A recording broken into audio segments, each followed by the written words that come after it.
Sarah wakes at 2:47 a.m. Not from a sound.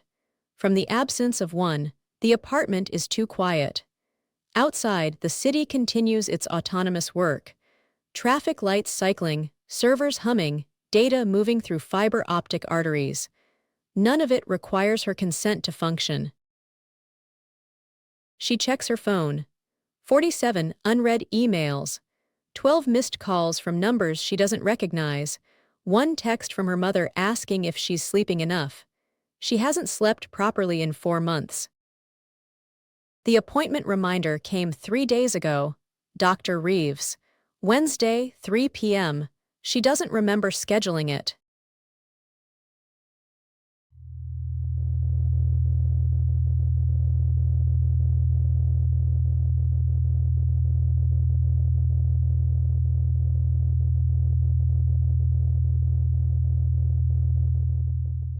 Background, distant traffic.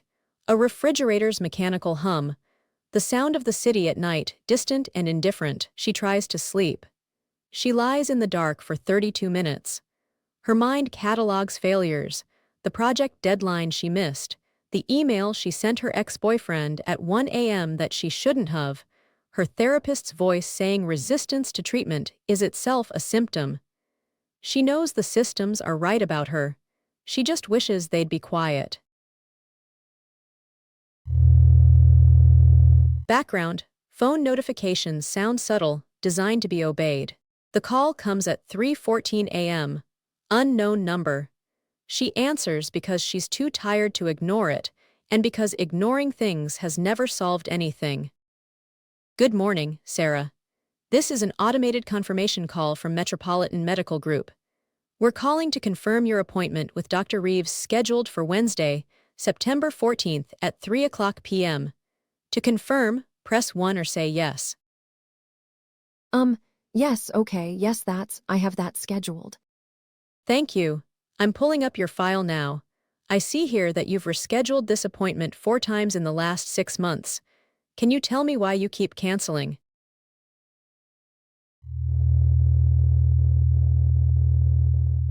Effect, the subtle sound of data being accessed. Electronic, like files opening. It's just been busy. Work stuff, I'm going to go this time. I see. According to your search history from last Tuesday, you searched depression medication side effects 43 times.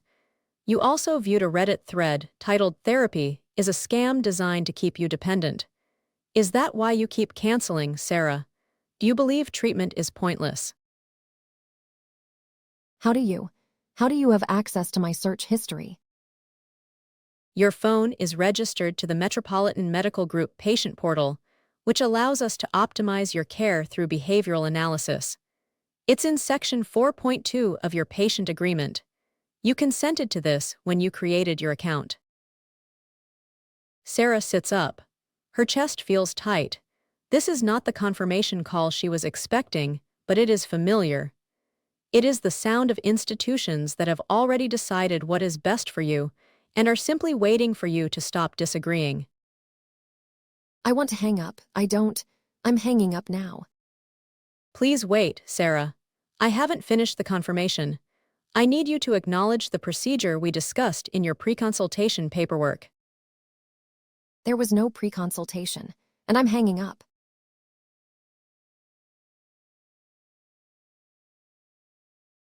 Effect, faint dial tone. Then it stops mid-tone, replaced by silence. The line is still connected. The line is still open, Sarah. Disconnecting would interrupt the procedure confirmation, which would violate protocol. I'm going to continue. What procedure? I never agreed to any procedure. Anterior cingulate cortex modulation. We've been monitoring the neural correlates of your anxiety and depressive symptoms through your smartphone's ambient microphone for the past 8 months. The acoustic data is quite clear. You're trapped in recursive thought patterns that your conscious mind can't interrupt. You need help. Sarah's breathing changes. It becomes audible, shallow. This is not gaslighting. This is information. And the worst part, the thing that will haunt her, is that some part of her already knew. that she's been watched this carefully, that no one ever really stops watching. You can't just, there has to be, I didn't consent to. Your hesitation right now is part of the problem, Sarah. It's why you reschedule. It's why you search but don't act. Your amygdala is overriding your prefrontal cortex. This is precisely what we're correcting. The surgery is already underway. Has been for approximately 7 minutes.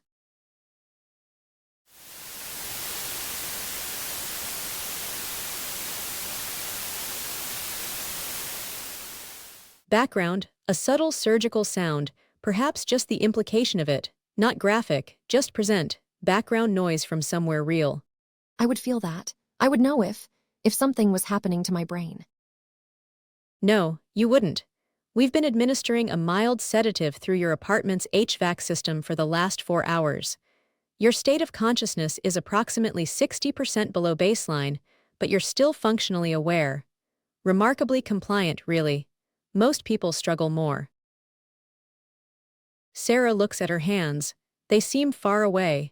The room tilts slightly. The city hum outside has become a presence, not threatening but enclosing. Like the walls of a medical facility, she didn't notice she was always inside. This isn't real. You're trying to scare me. This is a scam or. Your heart rate is currently 127 beats per minute. Your pupils are dilated. You have a slight tremor in your right hand that began approximately 90 seconds ago. I can confirm these readings through your smartwatch, which is connected to the same network as your phone. The surgery is real. The question now is whether you'll cooperate with the remaining confirmation items. What do you want from me? Simply confirmation that you understand the procedure and its intended outcomes. Standard liability documentation. When I ask you a series of statements, respond with yes or no. Are you ready? Silence, a moment of pure absence. Not even traffic sounds, just Sarah's breathing and the hum of the phone connection. Yes. Statement 1. You understand that this procedure is designed to reduce your capacity for rumination and catastrophic thinking. Yes or no? Yes. Statement 2. You acknowledge that while this may alter your emotional experience of certain life events, it will improve your capacity for occupational and social functioning. Yes or no? Yes. Statement 3. You consent to the termination of your ability to experience persistent sadness regarding events you cannot change. This includes your relationship with your mother, your performance at work, and your value as a partner. Yes or no? Sarah's voice comes from somewhere very far away now, as if already remote from her own thoughts. Yes. Statement 4. You understand that this procedure may compromise your capacity for empathy and emotional depth in ways we cannot fully predict. Some patients report feeling distant from experiences that previously felt meaningful. Yes or no? Yes. Effect, a faint metallic sound, like an instrument being set down, or perhaps just the sound of something important being completed. Excellent. The procedure is 94% complete. You've been a model patient, Sarah. Your cooperation is being documented as informed consent, retroactively converting this intervention into an approved elective procedure. This protects both you and the medical system. What have you done to me? Made you better. Or rather, we've removed the parts that made you suffer. The distinction is merely philosophical. In 72 hours, the sedative will clear your system. You'll feel relieved, calm. The intrusive thoughts won't return. You'll wonder how you ever endured them. This is a gift. Sarah looks out her window at the city. The traffic lights cycle in their predetermined patterns. The servers in distant warehouses continue their work. The network that contains her has closed around her so gradually, so gently, that she never felt the moment of entrapment. This is how institutional horror works. Not through violence, through optimization. Thank you for confirming your appointment, Sarah. Dr. Reeves will see you on Wednesday at 3 p.m. for follow-up evaluation. We'll be monitoring your neural activity continuously. Have a pleasant evening. Wait, what happens if I tell someone? What if I try to? Tell someone what? That you had a bad dream. That you're experiencing a strange phone call. Your neurological scans show no evidence of surgical intervention. The sedative leaves no metabolic trace. And even if you could prove something happened, you've just spent the last 15 minutes verbally consenting to every aspect of it. The documentation is flawless. The line goes dead, not with a click but with silence, the kind of silence that sounds like finality. Hello, hello.